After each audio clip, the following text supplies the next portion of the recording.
श्री संकट मोचन हनुमान जी की जयंती के उपलक्ष्य में सार्वभौम श्री रामायण सम्मेलन सभा काशी का 102वां अधिवेशन एवं श्री रामायण सम्मेलन श्री मानस व्यास सम्मेलन बड़े समारोह के साथ होगा। यह सूचित करते अपार हर्ष हो रहा है कि भक्तगण श्री संकट मोचन हनुमान जी का जयंती महोत्सव एवं सार्वभौम श्री रामायण सम्मेलन सभा काशी का वार्षिक अधिवेशन निम्नलिखित कार्यक्रमों के अनुसार चैत्र सुदी पूर्णिमा शनिवार संभवतः 2082 दिनांक 12 अप्रैल से मंगलवार 15 अप्रैल तक श्री संकट मोचन मंदिर में बड़े समारोह के साथ मनाया जाएगा। अधिवेशन में सभापति का आसन अखिल ब्रह्मांड नायक श्री सीताराम जी महाराज सुशोभित करेंगे। समस्त मानस प्रेमियों से आग्रह है कि उत्सव के सभी कार्यक्रमों में सम्मिलित होकर पुण्य तथा यश के भागी बने। वाराणसी से धनेश्वर साहनी की रिपोर्ट। काशी का 102वां अधिवेशन एवं रामायण सम्मेलन श्री मानस व्यास सम्मेलन बड़े समारोह के साथ होगा और इसके इस उत्सव में सारे प्रसिद्ध रामायणी और काशी की जो इस तरह के जो रामलीला समितियां हैं उनके लोग आके मंदिर में पाठ करते हैं। तो कार्यक्रम का विवरण कुछ इस प्रकार है। चैत्र शुक्ल पूर्णिमा दिनांक 12 अप्रैल शनिवार को हनुमान जयंती महोत्सव के उपलक्ष्य में भक्तगण श्री हनुमान जी महाराज का विशेष श्रृंगार की झांकी और इस दिन हमारे हनुमान जी महाराज तो 12 महीना खड़े रहते हैं, लेकिन प्रयास करके एक दिन हम लोग कोशिश करके उनको बैठने की योजना बनाते हैं। तो बैठने की झांकी यही साल भर में एक दिन होता है हनुमान जयंती और ये भी चैत्र पूर्णिमा को। और उस दिन जो विभिन्न अनुष्ठान उससे जुड़े हुए हैं उसमें आपका आरती पूजन इत्यादि तो सुबह होगा और आरती जो है हमारे यहाँ की नियमित आरती वो करीब 4:30 बजे भोर में होती है, लेकिन उसमें आरती थोड़ा डिले होकर होगा, लगभग 1 घंटे विलम्ब से होगा, क्योंकि जिस समय सूर्योदय का माहौल होता है उसी समय भगवान का जन्म हम लोग मानते हैं।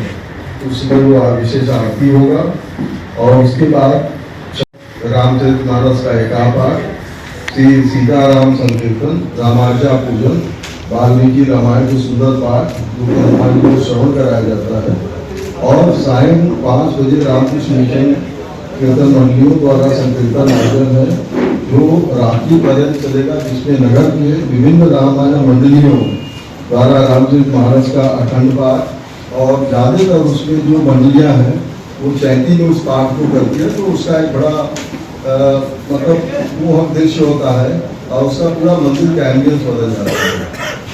और उसी दिन सुबह है हनुमान ध्वजा यात्रा, ये 15 दिनों तक लगातार चलता है, क्योंकि आपके धर्म सब शिक्षा मंडल से शुरू होता है, संकट मोचन हनुमान जी के दरबार में जाकर उसका समापन होता है।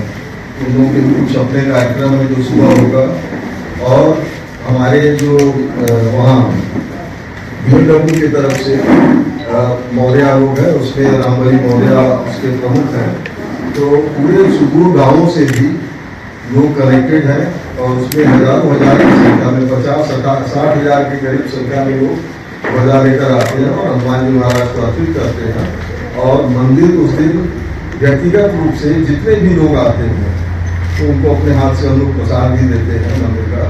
तो ये संकट मोचन मंदिर से जनमानस का कैसा कनेक्शन है वो भी दिखेगा और उसमें कहीं देखिए जात बिरादरी जिसमें जो हनुमान के भक्त है वो हनुमान के भक्त है, उनका उसी ढंग से मंदिर स्वागत भी करता है और उनको एक्सेप्ट करता है कि ये दोपहर में होगा और शाम क्या कोई विशेष। देखिए ये हर वर्ष हम लोग हनुमान जयंती के अवसर पर जो मंदिर का एक सबसे बड़ा ये कार्यक्रम है, जिसमें सार्वभौम रामायण सम्मेलन जयंती के मतलब 12 अप्रैल को जयंती है, 13, 14, 15 को सार्वभौम रामायण सम्मेलन है और 16 तारीख से लेकर 21 तारीख तक संगीत समारोह है।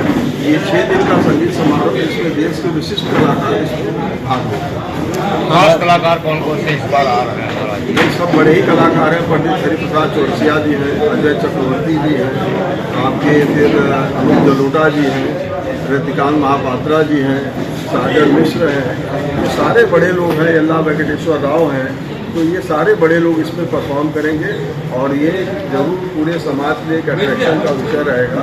और इसमें देखिए, अगर ऑल इंडिया से आर्टिस्ट आते हैं तो ऑल इंडिया से श्रोता भी आते हैं। और ये रात पर्यंत चलने वाला ये पहला कार्यक्रम है। तो बहुत जगह पता किए हैं पूरी रात कार्यक्रम नहीं हो पाता है, लेकिन यहाँ के सूफी श्रोता जो है पूरी रात बैठ के पूरा संगीत का श्रवण करते हैं। महाराज जी कोई बाल कलाकार भी आ रहे हैं? बाल कलाकार अब जैसे विवेक पंड्या है, तो पहली बार उसका एंट्री हो रहा है। इसमें तबला में उस लड़के का बहुत नाम है और अमेरिका से सीधे इस कार्यक्रम के लिए आ रहा है। महाराज जी 102 सालों से विश्व विख्यात संगीत मोचन समारोह है। हर वर्ष जब भी मुसलमान कलाकार आते हैं संकट मोचन के अंदर, तो दबी भाषा में विरोध भी देखा जाता है। चूँकि आप गंगा जमुनी तहजीब आप बताते हैं, क्या कहेंगे ऐसे लोगों को महाराज जी जो कुछ मजा लेते हैं चटपटा? भाई मजा लेते, बनारस मजा लेने वाली जगह ही है। अगर इस चक्कर में आप पड़ेंगे तो कोई अच्छा काम आप नहीं कर पाएंगे। और आज बेहतर हो कि हम लोग संगीत के बाद कोई पर भी फोकस करें। और संगीत पे देखिए, कोई जाति पात और धर्म कहीं आड़े नहीं आता है। और ये देखिए, सबसे बड़ी बात है कि ये प्रोफेशनल कार्यक्रम नहीं है। हम तो हर जगह करते हैं, ये हनुमान जी के निमित्त होता है। और हम भले ही इनवाइट करते हैं, लेकिन आता वही है जिसको हनुमान जी का सुनना होता है। अब उसी में गुलाम अली भी आ गए, उसमें हमको लोगों ने क्या नहीं कहा, तो क्या नहीं कहा तो बनारस की विद्या थोड़ी मैं भी जानता हूँ, क्योंकि पैदा भी यही हुआ हूँ। तो ये डिस्ट्रैक्शन है, इस चक्कर में न पड़े। हम लोग का आज पूरा फोकस संगीत पे होना चाहिए और हनुमान जी के उत्सव पे होना चाहिए। हम और थोड़ा भगवान से डरना भी चाहिए। हम लोग उत्सव हनुमान जी का हो है और बढ़िया से हो, जितना अच्छा हो सके। देखिए, बनारस का इस संगीत महोत्सव के माध्यम से बनारस का बड़ा नाम है और बनारस की उससे प्रतिष्ठा भी जुड़ी है। तो हम लोगों को जो भी यहाँ एक्टिविटी करे, क्योंकि हर आदमी का निगाह काशी पे रहता है, तो काशी में कोई भी अच्छी एक्टिविटी होगी तो काशी को यश कीर्ति मिलेगी और ये सबका धर्म है। महाराज जी चूँकि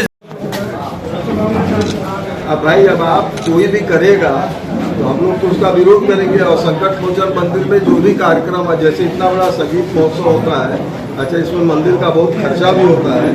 और ये मंदिर अपने पैसे से पूरा आयोजित करता है। इसमें न कोई स्पॉन्सरशिप लेता है, न किसी से दांत दिखा के पैसा मांगता है इसका, और शान से करता है। और हम तो कलाकारों का बड़पन कहेंगे कि इतने महंगे आर्टिस्ट हो के भी वो अपना प्रोफेशनल चार्ज नहीं लेते हैं, जो उनके मार्ग में और लोकल हॉस्पिटलिटी के लिए मंदिर खर्चा करता है। कि ये उन लोगों का बड़पन है। हम चाहते हैं कि ये विधा और ये तरीका हनुमान जी के दरबार का आगे भी मेंटेन रहे, ताकि बड़े से बड़े आर्टिस्ट आगे यहाँ पर काम। महाराज जी चूँकि कलाकारों की बात चल रही है, तो आप हमेशा ये बात कहते हैं कि बाहर से इतने कलाकार आते हैं और काशी कला का हब रहा है, तो यहाँ के कलाकारों का सर क्या कारण ऐसा रहा है कि जो यहाँ के कलाकार वहाँ से वंचित रह जाते हैं? देखिए, वंचित कोई नहीं रहता है। आपका नाम होगा तो हम ही आपको दौड़ के पकड़ के ले आके बुलाएंगे। तो आप उसके लिए प्रयत्न करिए, आप अपने नाम का आइकॉन इस्टेब्लिश करिए। देखिए, हमारे कहने से आप बड़े आर्टिस्ट नहीं होंगे, दुनिया को आपको दुआ मनवाना पड़ेगा। हम आपको देखिए बहुत अच्छा एग्जाम्पल दे रहे हैं। हमारा ही लड़का बाहर से पढ़ के आया, अब उसको रहना है काशी में, तो हमने उसको एक असाइनमेंट दे दिया कि तुमको अपना परफॉर्म करके पब्लिक को दिखाना होगा। तो उसने एक मैराथन कराया और बढ़िया हो गया।